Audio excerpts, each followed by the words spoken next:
Perkenalkan, saya Nur Afri Oktriviana, NIM 1944200 TP 12577 akan menyampaikan hasil review terhadap jurnal dengan topik karbohidrat. Di sini saya akan mereview jurnal dengan judul Effect of Two Types of Resistant Starches on the Quality of Yogurt. Nah, di sini saya akan membahas mengenai pendahuluan, tujuan, metode, hasil dan pembahasan, serta kesimpulan dari jurnal tersebut. Oke, kemudian kita masuk ke bagian pendahuluan.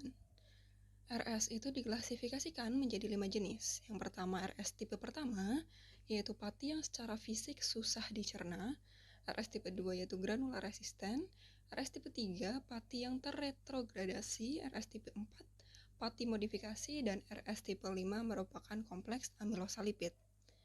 Banyak penelitian yang menyebutkan bahwa RS tipe 2 dan tipe 3 ini memiliki struktur yang stabil dan resisten terhadap asam dan juga perlakuan panas. Kemudian produk yogurt merupakan produk fermentasi dari bakteri asam laktat, contohnya oleh Lactobacillus bulbreaci, Streptococcus thermophilus, dan juga Bifidobacterium. Dalam pembuatan yogurt ini sangat rentan terhadap terjadinya separasi dari whey. Untuk menghindari hal tersebut, industri biasanya menggunakan starch atau modified starch sebagai penstabil, emulsifier, dan juga structural formation. Nah, RS tipe 2 dan RS tipe 3 ini bisa menjadi pilihan yang tepat untuk keperluan tersebut karena sifatnya yang tadi yaitu tahan asam dan juga tahan terhadap perlakuan panas. Selain itu, RS ini dianggap sebagai jenis prebiotik yang dapat mempertahankan kehidupan dari prebiotik termasuk Bifidobacterium pada yogurt dalam kondisi yang ekstrim.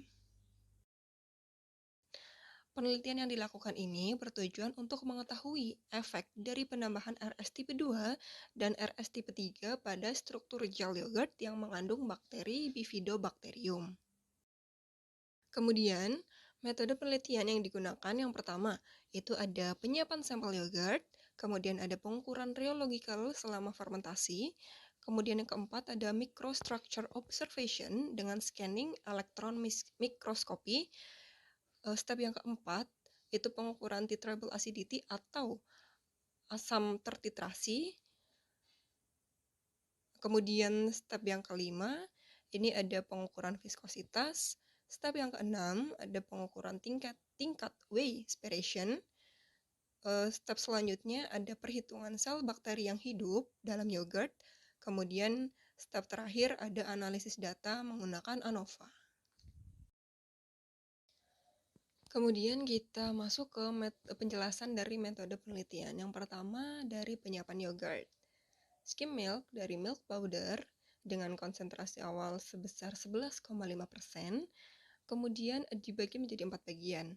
Bagian yang pertama nanti ditambah dengan RS tipe 2, bagian kedua ditambah dengan RS tipe 3, bagian ketiga ditambah dengan sukros, dan bagian yang keempat merupakan blend control yang tidak diberi tambahan apapun. Pencampuran ini dilakukan hingga diperoleh konsentrasi skim milk akhir 1,5%. Kemudian dilakukan preheated pada suhu 60 derajat Celcius selama 30 menit. Lanjut, dilakukan pasteurisasi pada suhu 95 derajat Celcius. Lalu, sampel yogurt ini didiamkan sampai suhu 40 derajat Celcius dan baru ditambah dengan bakteri starter. Kemudian diinkubasi selama 4,5 jam pada suhu 42 sampai 43 derajat Celcius. Tujuan dari uji rheologi ini adalah untuk mengetahui aliran zat cair dan deformasi zat padat dari yogurt. Tahap selanjutnya adalah scanning elektron mikroskopi. Di sini elektron akan berinteraksi dengan atom dalam sampel yang akan menghasilkan berbagai sinyal yang berisi informasi tentang topografi permukaan dan komposisi sampel. Kemudian selanjutnya ada pengukuran asam tertitrasi.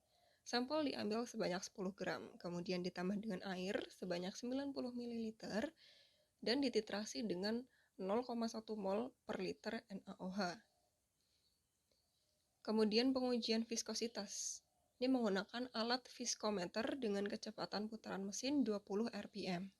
Sebelum dianalisis, sampel diaduk selama 20 detik supaya viskositasnya itu stabil dulu.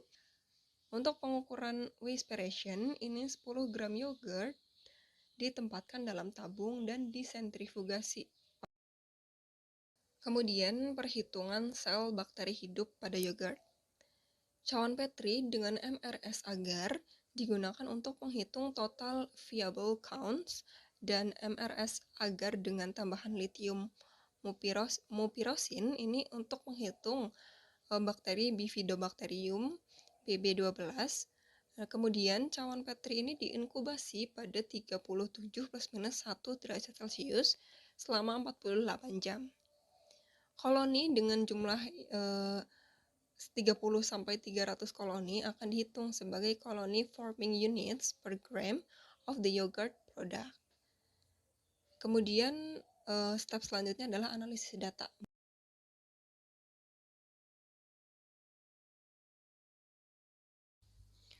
Kemudian kita masuk ke pembahasan. Yang pertama ada uji reologi. Ini menghasilkan 3 grafik. Yang pertama grafik viskositas, kedua elastic index, dan solid liquid balance selama fermentasi. Oke, kita akan membahas grafik viskositas dan elastic index. Di situ dapat dilihat bahwa pada kedua grafik terjadi kenaikan sampel setelah 2,5 jam proses inkubasi. Kenaikan tingkat viskositas dan elastic index pada semua sampel ini terjadi karena adanya agregasi dari casein micelles dan juga formasi dari struktur gel akibat aktivitas dari starter bakteri yang akan meningkatkan tingkat keasaman yogurt. Lalu di grafik elastic index ini dapat dilihat bahwa semua sampel menurun setelah 2,5 jam diinkubasi, dan pada grafik viskositas ini mengalami fluktuasi setelah 2,5 jam diinkubasi. Hal tersebut terjadi karena adanya bakteri yang memproduksi banyak asam yang akan menyebabkan perubahan solubilitas dari koloidal kalsium fosfat pada casein micelles. Hal tersebut menyebabkan network struktur dari yogurt ini menurun, yang menyebabkan teksturnya menjadi lembek. Selanjutnya pada grafik elastic index ini mengalami kenaikan secara terus-menerus setelah 4,5 jam inkubasi hingga mencapai titik maksimum. Pada grafik viskositas ini menjadi stabil setelah mengalami fluktuasi. Pada grafik elastic index ini dapat dilihat bahwa RS3 ini memiliki elastic index yang paling tinggi dan blank control memiliki elastic index yang paling rendah. Pada grafik viskositas juga RS3 memiliki nilai yang paling tinggi. Kemudian grafik solid liquid balance selama fermentasi dapat dilihat bahwa pada semua sampel ini mengalami kenaikan dengan cepat di proses awal fermentasi, kemudian menurun dengan fluktuasi sebelum 2,5 jam waktu fermentasi. Semua sampel ini menunjukkan keadaan yang solid di awal inkubasi, kemudian mengalami fluktuasi hingga setelah 4,5 jam waktu inkubasi baru mencapai keadaan yang stabil. Secara keseluruhan dari 3 grafik tersebut dapat dilihat bahwa rata-rata semua sampel mencapai titik gel point ini pada 150 menit waktu inkubasi atau 2,5 jam.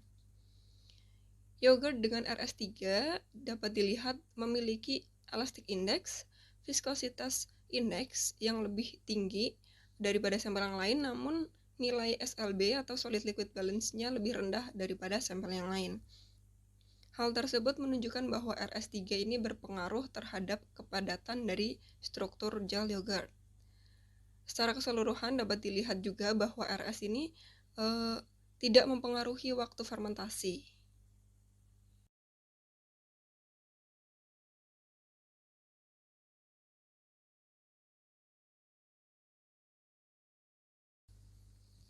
Kemudian kita masuk ke pembahasan selanjutnya mengenai scanning elektron mikroskopi. Dihasilkan 4 gambar dari 4 sampel. Sampel pertama atau sampel A ini merupakan yogurt dengan tambahan RS3, sampel B merupakan yogurt dengan tambahan RS2, sampel C yogurt dengan tambahan sukros, dan sampel D yogurt blank control. Pada sampel A atau yogurt dengan tambahan RS3 terlihat memiliki struktur yang kompak. Struktur tersebut terbentuk akibat terbentuknya network antara kasein, micelles, dan lemak. Kasein misal agregat dari yogurt yang ditambah dengan RS3 ini terlihat lebih besar atau membentuk gumpalan yang lebih besar daripada sampel-sampel yang lain. Hal tersebut menunjukkan bahwa penambahan RS3 ini mampu untuk membentuk agregasi protein yang kuat. Kemudian pada sampel B, yaitu yogurt yang ditambah dengan RS2, membentuk fibros struktur dan hal tersebut mengurangi jumlah rongga yang ada. RS2 ini memiliki struktur yang relatif kurang padat dibanding dengan sampel A, yaitu yogurt dengan tambahan RS3. Pada sampel B ini memiliki pori-pori yang banyak, strukturnya berserat namun mampu membentuk struktur jaringan yang lebih kompak. Kemudian pada sampel C atau yogurt yang ditambah dengan sukros, ini jaringan struktur yogurt memiliki jaringan yang lebih padat, struktur yang lebih padat, karena sukros ini memiliki solubilitas yang bagus sehingga mudah digunakan mikrobia untuk tumbuh. Nah, pertumbuhan bakteri asam laktat yang baik akan berdampak pada dihasilkannya eksopolisakarida yang lebih banyak, yang dapat mengisi pori-pori atau bagian yang kosong dari agregat protein yang terbentuk. Pori-pori yang semakin padat, yang semakin sedikit, ini menunjukkan bahwa gel yang terbentuk semakin padat dan semakin kuat interaksi di antara partikel protein.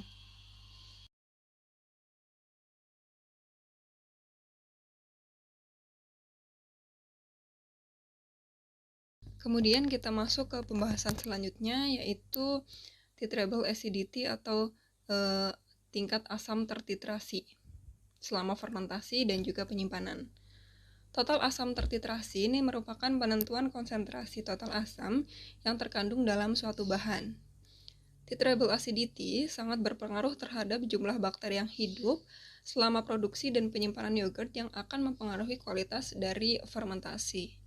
Selama penyimpanan, asam yang dihasilkan dari bakteri bisa memberi dampak yang negatif bagi kualitas yogurt jika keadaannya berlebih. Hal tersebut disebut dengan post-acidification. Dari grafik yang diperoleh, dapat dilihat bahwa setelah 3 hari, keasaman semua sampel terus meningkat dan terdapat perbedaan yang cukup signifikan antar sampel.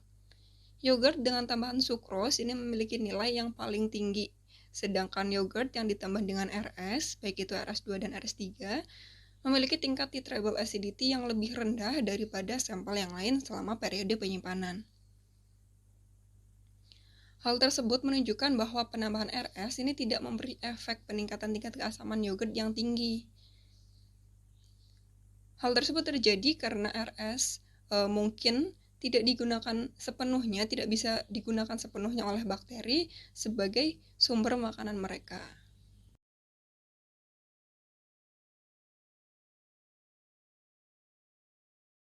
Kemudian pembahasan selanjutnya yaitu Weispiration dan viskositas.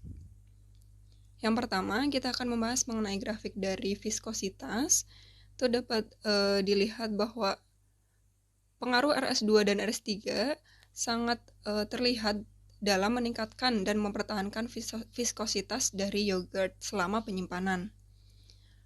Pati dan kasein ini ternyata memiliki efek yang sinergis dalam membentuk viskositas yogurt.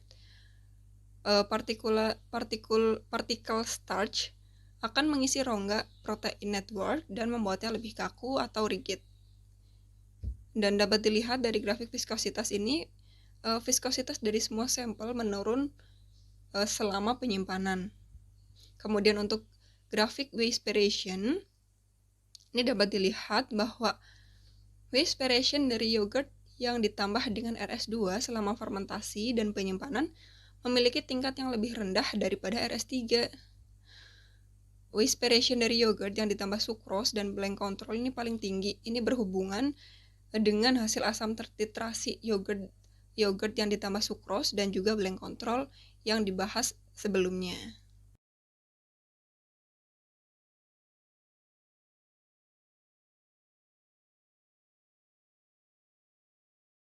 Pada grafik A, Yogurt yang ditambah dengan sukros ini memiliki lebih banyak bakteri hidup, sedangkan pada grafik B, sampel yogurt dengan tambahan RS2 ini memiliki jumlah bakteri Bifidobacterium yang lebih banyak daripada sampel yang lain. Nah, mengapa bisa ada perbedaan yang demikian? Pada grafik A, ini semua jenis bakteri itu dihitung, bukan hanya Bifidobacterium, sehingga yogurt dengan tambahan sukros ini memiliki nilai tertinggi, karena sukros ini merupakan sumber makanan yang baik bagi si bakteri, sehingga membuat pertumbuhan bakteri-bakteri yang ada di dalam yogurt ini menjadi cepat dan lebih banyak. Dan mungkin saja ada bakteri lain yang tumbuh dalam yogurt yang bisa bertahan hidup dalam kondisi asam, sehingga menyebabkan jumlah bakteri terhitung itu semakin banyak begitu daripada sampel yang lain. Sedangkan pada grafik B, ini hanya bakteri Bifidobacterium yang dihitung. Nah, bakteri Bifidobacterium ini memiliki pH optimal di antara 5 hingga 5,7. Sehingga dalam pH yang terlalu asam, ini bakteri tersebut bisa saja tidak bekerja secara optimal ataupun mati. Namun dengan adanya RS ini, bakteri tersebut masih bisa bertahan dalam pH yang bukan pH optimalnya karena tadi pati itu atau RS itu bisa membentuk starch containing microcapsule untuk melindungi Bifidobacterium pada kondisi yang ekstrim.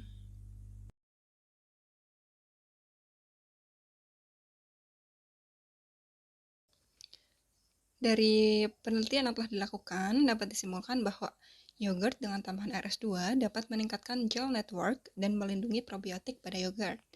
Yogurt dengan tambahan RS3 juga menunjukkan viskositas yang baik dan bisa mengendalikan aktivitas post-fermentation acidity sehingga dapat meminimalkan kerusakan yogurt dan melindungi probiotik organisme yang akan meningkatkan fungsi probiotik dari yogurt.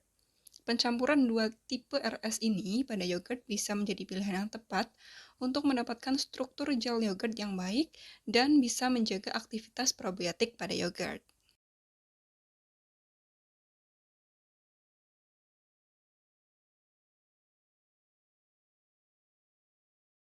Baik, terima kasih untuk pertanyaan yang sudah diberikan. Di sini saya akan mencoba menjawab pertanyaan dari teman-teman. Pertanyaan pertama ini dikatakan bahwa tujuan penelitian adalah untuk mengetahui efek penambahan RS tipe 2 dan RS tipe 3 pada struktur gel yogurt. Lantas apa maksud dan tujuan dari digunakannya sampel yogurt yang ditambah dengan sukros? Jadi dalam pembuatan yogurt ini kan biasanya ditambah dengan pemanis, dan pemanis yang paling umum digunakan itu adalah sukros atau gula pasir. Sehingga dalam penelitian tersebut, di samping membandingkannya dengan blend control, juga dilakukan pembandingan dengan yogurt yang ditambah dengan sukros yang sampel tersebut dianggap sebagai yogurt yang sering dikonsumsi oleh masyarakat.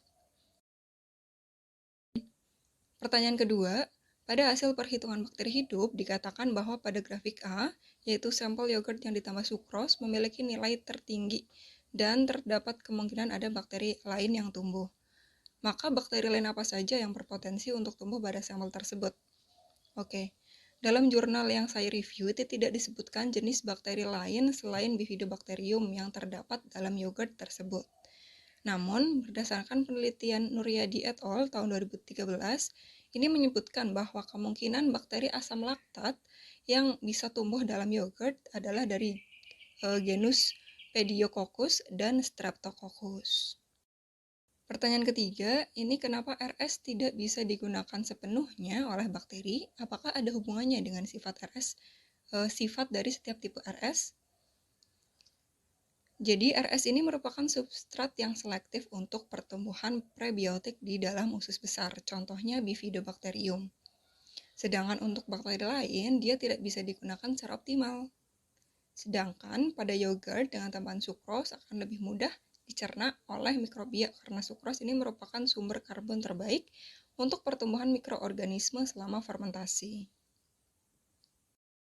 Pertanyaan yang keempat, apakah ketiga poin yaitu indeks viskositas, indeks elastisitas, dan solid liquid pada uji reologi saling berkesinambungan sehingga dapat berefek terhadap kualitas produk yogurt?